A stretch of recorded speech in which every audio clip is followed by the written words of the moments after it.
Selamat pagi, salam sejahtera bagi kita semua.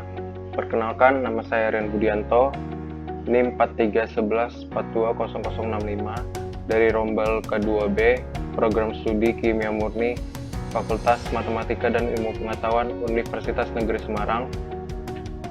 Dalam video praktikum Kimia 1 ini, saya akan mempresentasikan praktikum tentang termokimia, yaitu menghitung kalor jenis logam. Adapun tujuan praktikum yaitu menghitung kalor jenis logam dan persen error dari kalor jenis logam tersebut. Untuk menghitung kalor jenis logam dan persen error kalor jenis logam tersebut, kita juga harus mengetahui kapasitas kalor rata-rata kalorimeter. Jadi kita akan menghitung kapasitas kalor rata-rata kalorimeter itu juga. Selanjutnya pada video ini kita akan membahas 4 sub, yaitu yang pertama video praktikum, yang kedua data pengamatan dan perhitungan, yang ketiga pembahasan, dan yang keempat kesimpulan.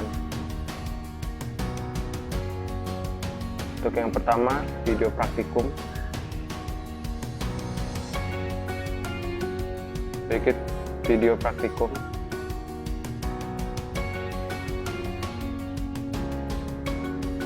Berikut alat dan bahannya. Yang pertama ada air keran, 2 gelas styrofoam, gelas kaca, timbangan digital, termometer, kardus, dan kompor. Langkah kerja yang pertama yaitu menyiapkan kalorimeter sederhana dengan menumpuk kedua gelas styrofoam dan masukkan gelas kaca ke dalamnya. Kemudian rakit hingga seimbang dan catat masanya.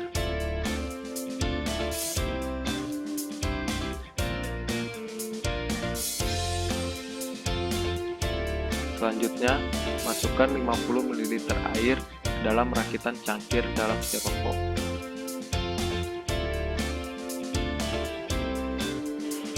Kemudian kita catat masanya. Di sini timbangan yang digunakan adalah timbangan digital. Kemudian kita tempatkan tutup kardus yang telah diberi lubang di atas cangkir styrofoam. Kemudian masukkan termometer. Amati suhu awal air dingin tersebut dan kemudian dicatat.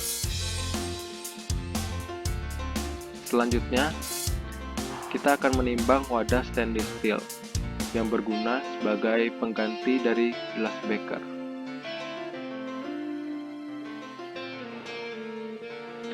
Kita tambahkan 50 ml air ke dalam wadah tersebut dan kemudian catat masanya sebagai massa air panas. Selanjutnya, letakkan wadah tersebut ke atas kompor dan panaskan kurang lebih hingga 90 derajat Celcius. Selanjutnya, kita tuangkan air panas ke dalam kalorimeter dan tutup kalorimeter tersebut dengan kardus. Kemudian gunakan termometer untuk melakukan pengukuran suhu air tersebut. Selanjutnya, aduk kalorimeter secara perlahan dan ukur suhu setiap 10 detik hingga suhu konstan pada 3 pembacaan terakhir.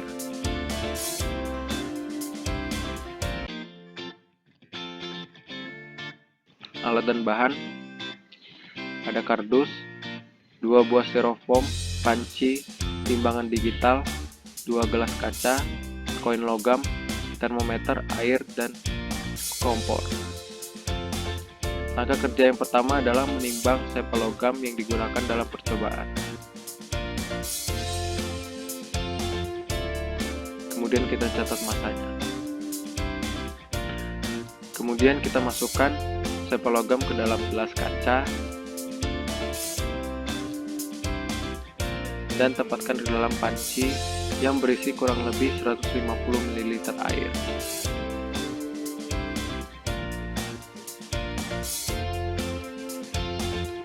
Kemudian kita panaskan air hingga kurang lebih mencapai suhu 95-100 derajat Celcius selama 2-3 menit.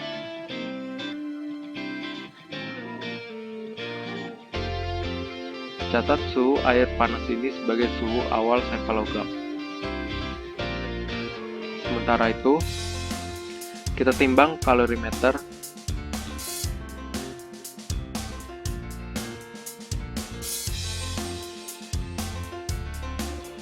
Kemudian kita catat masanya.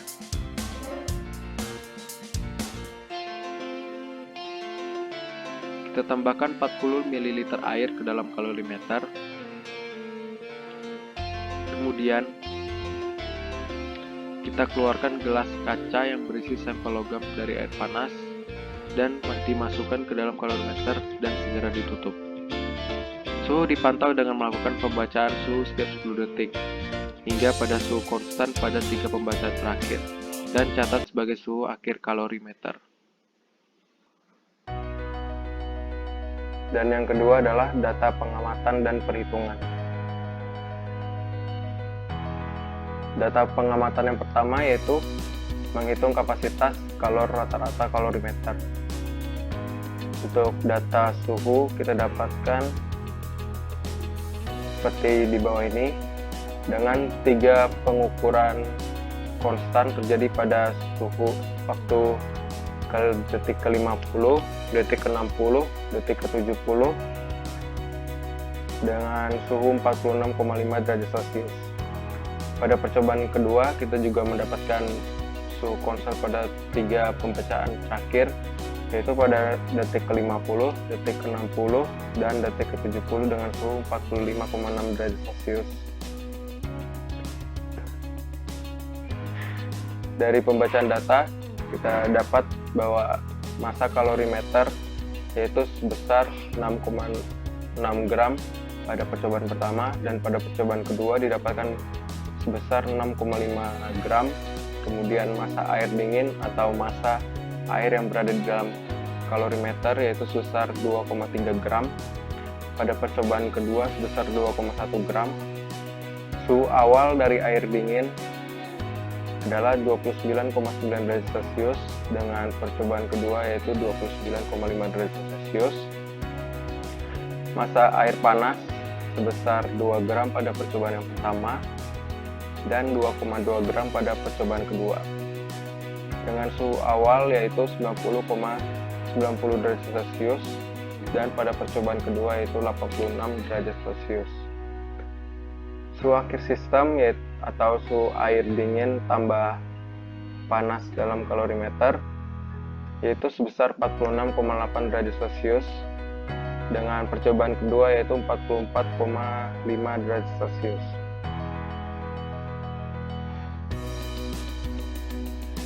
Berikut perhitungan pada percobaan pertama. Yang pertama kita menghitung delta T air panas yaitu dengan mengurangkan suhu akhir sistem dengan suhu awal air panas. Yaitu didapat delta T air panas sebesar minus 43,2 derajat Celcius. Selanjutnya kita dapat mencari Q yang dilepaskan oleh air panas dengan rumus Q sama dengan MC delta T, sehingga didapatkan Q yang dilepas oleh air panas yaitu sebesar minus 361,57 Joule. Kemudian selanjutnya kita akan mencari delta T air dingin, yaitu dengan mengurangkan suhu akhir sistem dengan suhu awal air dingin, sehingga didapatkan delta T air dingin yaitu sebesar 16,9 derajat Celcius. Sehingga kita dapat mencari Q yang diserap oleh air dingin yaitu dengan rumus yang sama, Q sama dengan MC delta T, dan mendapatkan Q yang diserap oleh air dingin sebesar 162,632 Joule. Dengan Q yang dilepas oleh air panas dan Q yang diserap oleh air dingin, kita bisa mencari Q kalorimeter, yaitu dengan rumus min Q lepas kurang Q serap. Sehingga didapatkan bahwa Q kalorimeter yaitu sebesar 198,865 Joule. Selanjutnya kita akan menghitung kapasitas panas kalorimeter yaitu dengan rumus C sama dengan Q kalorimeter per delta T sistem. sehingga didapatkan bahwa kapasitas panas kalorimeter atau C besar adalah sebesar 11,7672 Joule per derajat Celcius.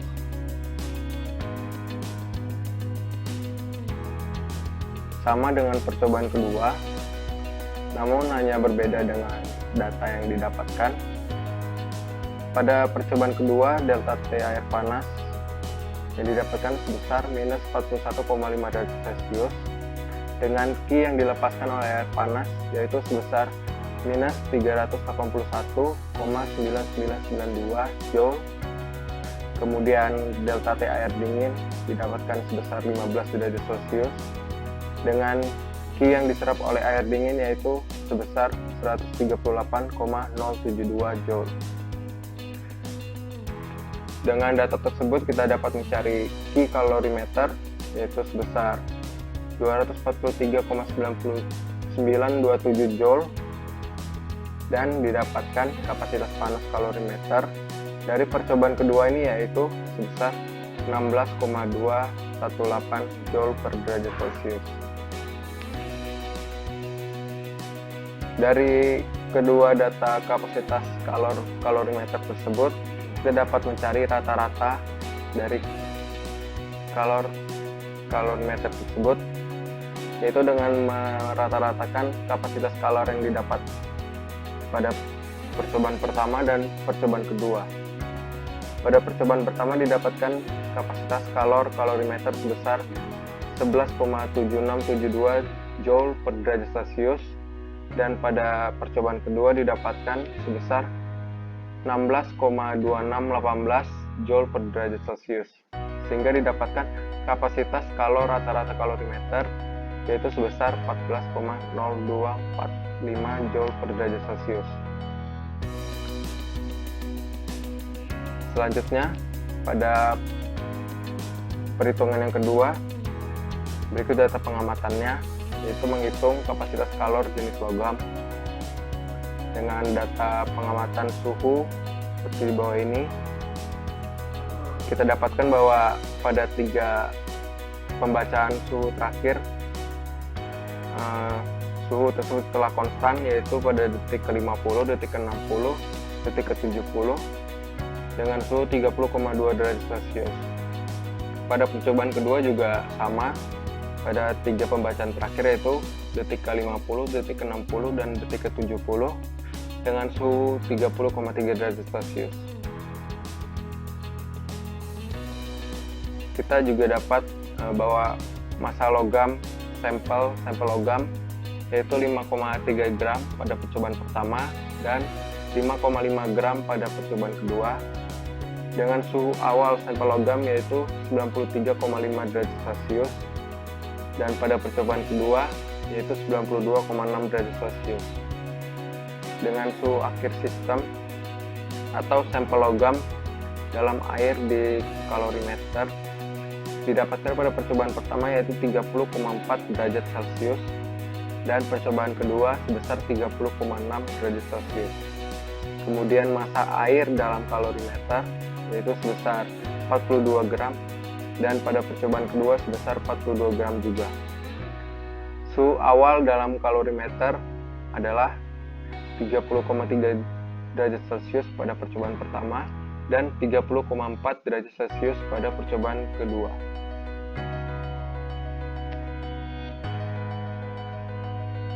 Kemudian kita masuk ke perhitungan. Pada percobaan pertama yang dihitung adalah delta T air dingin, yaitu dengan mengurangkan suhu akhir sistem kurang suhu awal air atau air yang berada di dalam kalorimeter. Didapatkan delta T air dingin yaitu sebesar 0,1 derajat Celcius. Kemudian kita mencari Q yang diserap oleh air dingin dengan rumus Q sama dengan MC delta T, yaitu didapatkan Q yang diserap oleh air dingin adalah sebesar 17,57 Joule. Kemudian pada perhitungan kalor jenis sampel logam tersebut kita bagi menjadi 2 asumsi. Yang pertama adalah diasumsikan bahwa tidak ada panas yang diserap oleh kalorimeter, sehingga kilogram dapat dirumuskan sebagai Ki air dingin tambah Ki kalorimeter. Karena tidak ada yang panas yang diserap oleh kalorimeter, Ki kalorimeter bisa kita sama dengan 0, sehingga didapatkan kilogram sebesar Ki air dingin. Sehingga dari kilogram yang sudah diketahui kita dapat mencari kalor jenis logam dengan menggunakan rumus yang sama, yaitu Ki MC delta T, dan mendapatkan C logam atau kalor jenis logam sebesar 0,053 Joule per gram derajat Celcius. Kemudian pada keadaan kedua, yaitu diasumsikan bahwa ada panas yang diserap oleh kalorimeter. Diasumsikan bahwa ada panas yang diserap oleh kalorimeter, sehingga Ki kalorimeter tidak sama dengan 0. Sehingga Ki kalorimeter kita dapat cari dengan C besar kalorimeter atau kapasitas panas kalorimeter dikali dengan delta T kalorimeter. Didapatkan bahwa kilogram dengan asumsi bahwa ada panas yang diserap oleh kalorimeter yaitu sebesar 18,973. Sehingga kita dapat kalor jenis logam atau C logam sebesar 0,057 Joule per gram derajat Celcius. Selanjutnya pada percobaan kedua sama, namun hanya berbeda pada data yang didapatkan. Delta T air dingin sebesar 0,2 derajat Celcius. Kemudian didapatkan Ki yang diserap air dingin yaitu sebesar 35,15 Joule, dan kilogram pada keadaan satu bahwa asumsi bahwa tidak ada panas yang diserap itu sebesar Ki yang diserap oleh air dingin yaitu 35,15, sehingga didapatkan kalor jenis logam atau C logam sebesar 0,103 Joule per gram derajat Celcius. Kemudian pada asumsi yang kedua bahwa ada panas yang diserap oleh kalorimeter, didapatkan bahwa kilogram sebesar 37,955, sehingga kita dapat mencari kalor jenis logam atau C logam yaitu sebesar 0,112 Joule per gram derajat Celcius.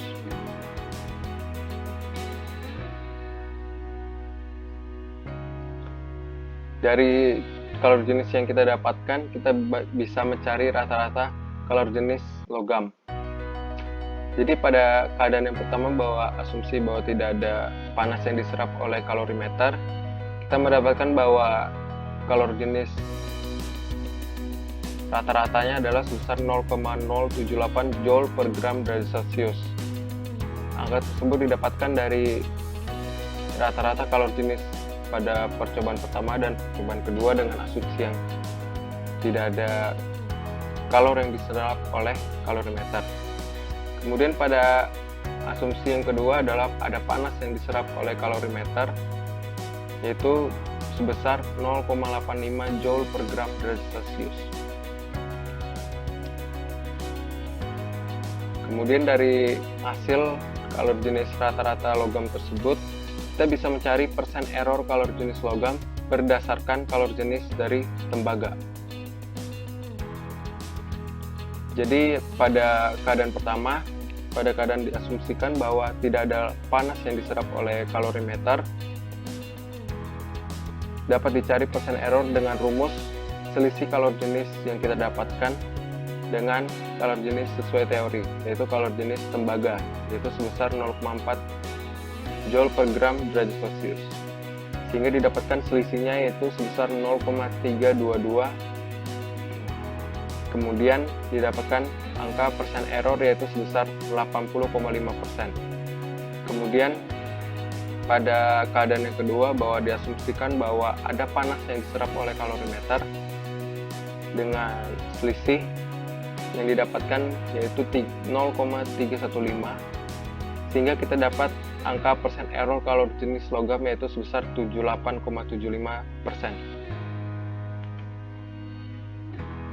Kemudian kita akan masuk ke pembahasan.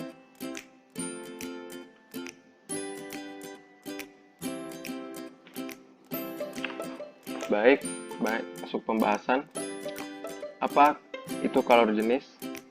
Kalor jenis atau specific heat adalah jumlah kalor yang dibutuhkan untuk menaikkan suhu 1 gram zat sebesar 1 derajat Celcius. Jadi pada percobaan termokimia kita kali ini, yang menjadi tujuan kita adalah mendapatkan nilai dari jumlah kalor yang dibutuhkan untuk menaikkan suhu logam sampel sebanyak 1 derajat Celcius. Kalor jenis ini juga dapat menunjukkan sifat dan karakteristik dari suatu zat, di mana apakah zat tersebut mudah untuk panas atau mudah untuk mengalami kenaikan suhu dengan kalor yang diberikan. Di mana semakin besar kalor jenis suatu zat, maka semakin banyak pula kalor jenis yang diserap atau dilepaskan apabila perubahan suhu dan masanya tetap. Dengan kata lain, semakin besar kalor jenis yang dimiliki oleh suatu zat, maka semakin mudah untuk zat tersebut menaikkan suhu dan menurunkan suhu, karena dapat menyerap dan melepas kalor dalam jumlah yang besar. Sebaliknya, semakin kecil kalor jenis yang dimiliki oleh suatu zat, maka akan semakin kecil atau sulit untuk menaikkan suhu dan menurunkan suhu, karena hanya dapat menyerap dan melepaskan kalor dalam jumlah yang kecil. Kemudian sampel apa yang digunakan? Sampel yang digunakan adalah sampel koin tembaga. Tembaga tersebut didapatkan dari uang logam pecahan Rp500 yang berwarna kuning. Namun sebenarnya logam tersebut bukan merupakan tembaga murni, melainkan logam alloy kuningan yang merupakan campuran antara tembaga dengan seng, di mana kadar tembaga lebih menonjol pada uang logam tersebut dengan kadar berkisar 70-90%. Kemudian bagaimana cara menghitung kalor jenis logam? Kalor jenis logam dihitung dengan cara menghitung kalor jenis yang dilepaskan oleh logam, lalu mendapatkan kalor jenis dengan rumus Q sama dengan MC delta T. Jadi lebih lengkapnya percobaan ini dimulai dengan menghitung kapasitas kalor rata-rata kalorimeter sederhana yang telah dibuat. Selanjutnya dilakukan pemanasan sampel logam yang sudah bersih dan kering dalam panci yang berisi air, di mana sampel logam tersebut berada di dalam wadah gelas. Kemudian dalam pemanasan ini, tinggi air harus berada di atas logam. Hal ini akan memastikan bahwa kalor atau panas dapat memadai, sehingga kalor tersebut akan diserap oleh sampel logam dengan baik. Sampel tersebut dipanaskan hingga suhu 95-100 derajat Celcius selama 2-3 menit. Dan suhu air panas tersebut dicatat sebagai suhu dari sampel logam tersebut. Kemudian sampel logam tersebut segera dipindahkan ke kalorimeter yang mana berisi air yang telah dicatat massa dan suhu awalnya. Setelah sampel logam dimasukkan, tutup rapat tutup kalorimeter sederhana tersebut dan diaduk dengan menggunakan termometer yang sudah disiapkan. Suhu dari termometer tersebut dipantau dan dicatat setiap 10 detik sekali, hingga suhu terpantau konstan pada 3 pembacaan terakhir. Suhu tersebut dicatat sebagai suhu akhir kalorimeter. Dengan data-data yang telah didapatkan, akan dihitung Q atau kalor yang diserap oleh air yang berada pada kalorimeter. Selanjutnya akan dilakukan perhitungan terhadap kalor yang dilepas atau dilepaskan oleh sampel logam, yaitu dengan rumus kilogam sama dengan Q air dingin tambah Q kalorimeter, di mana pada perhitungan ini dilakukan dengan dua asumsi, di mana asumsi pertama yaitu bahwa Q kalorimeter tersebut bernilai 0 atau kalorimeter tidak menyerap kalor sama sekali, dan pada kondisi kedua yaitu Q kalorimeter tidak sama dengan 0 atau kalorimeter ada menyerap kalor. Dari kalor yang dilepaskan oleh logam tersebut dapat dihitung kalor jenis dengan rumus Q sama dengan MC delta T. Kemudian selanjutnya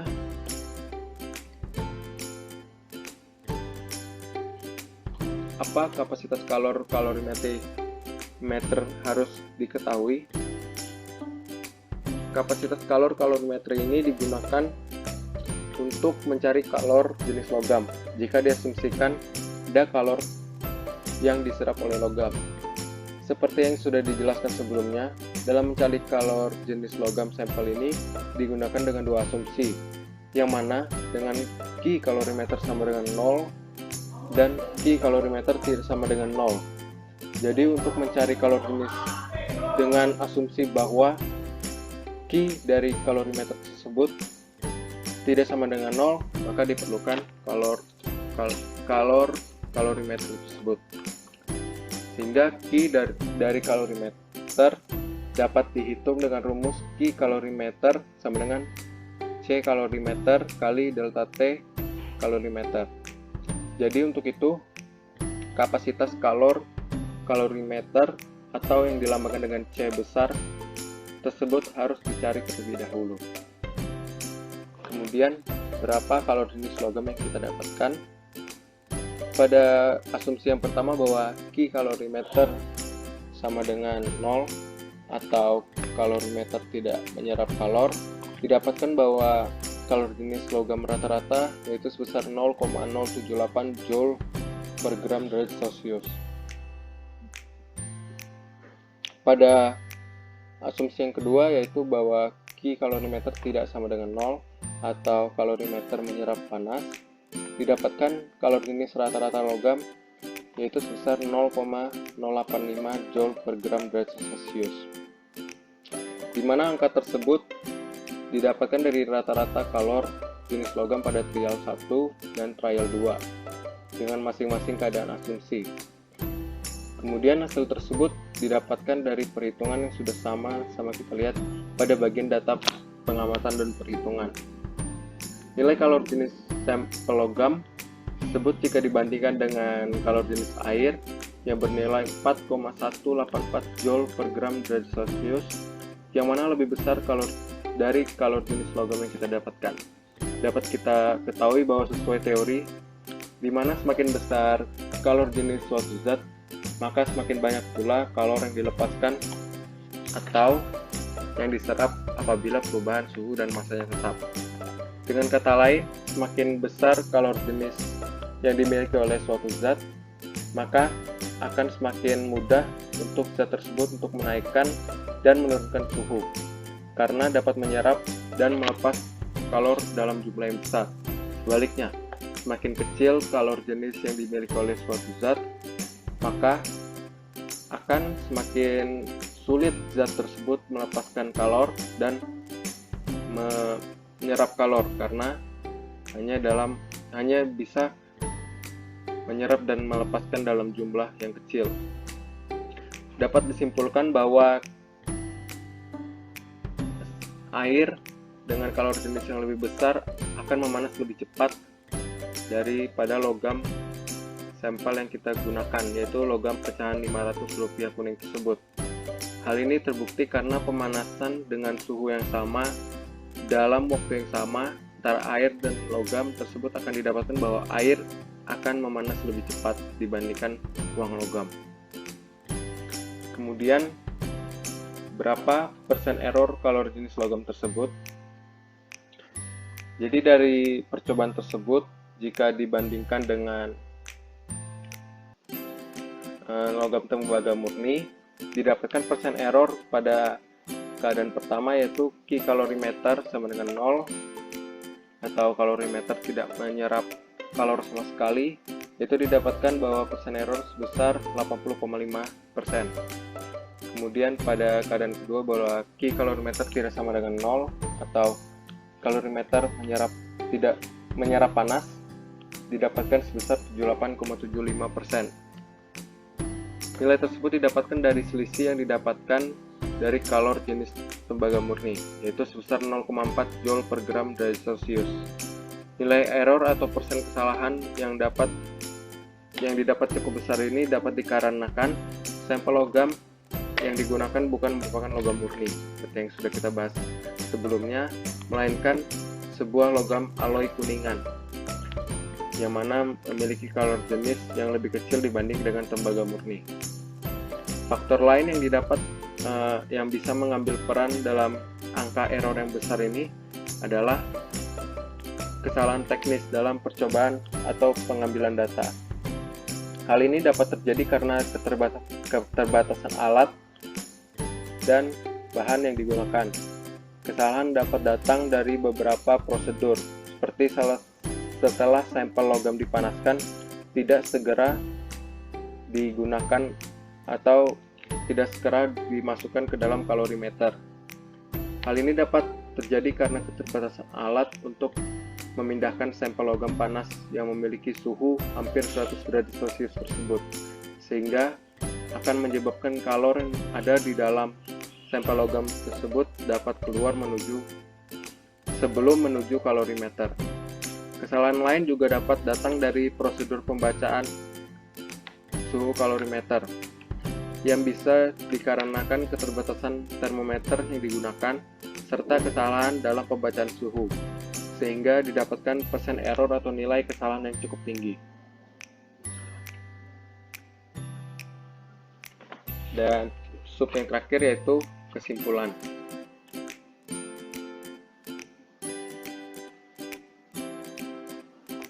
Jadi kesimpulannya, melalui percobaan termokimia ini, yaitu menghitung kalor jenis logam dengan menggunakan kalorimeter sederhana, didapatkan nilai kalor jenis logam tersebut sebesar 0,078 Joule per gram derajat Celcius dengan asumsi bahwa kalorimeter tidak menyerap kalor atau dilambangkan Q kalorimeter sama dengan 0.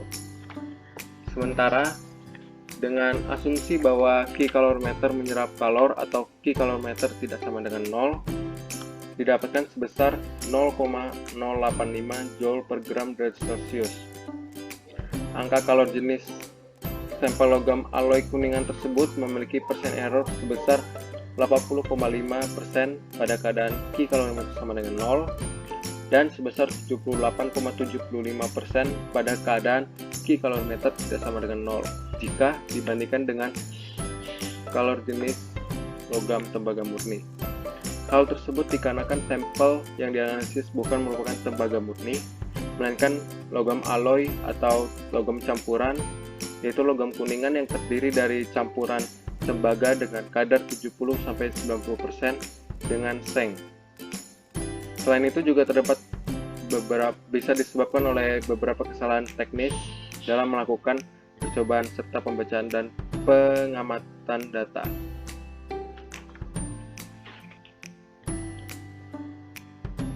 Sekian presentasi dari saya. Akhir kata, mohon maaf jika ada salah. Untuk semuanya saya ucapkan terima kasih.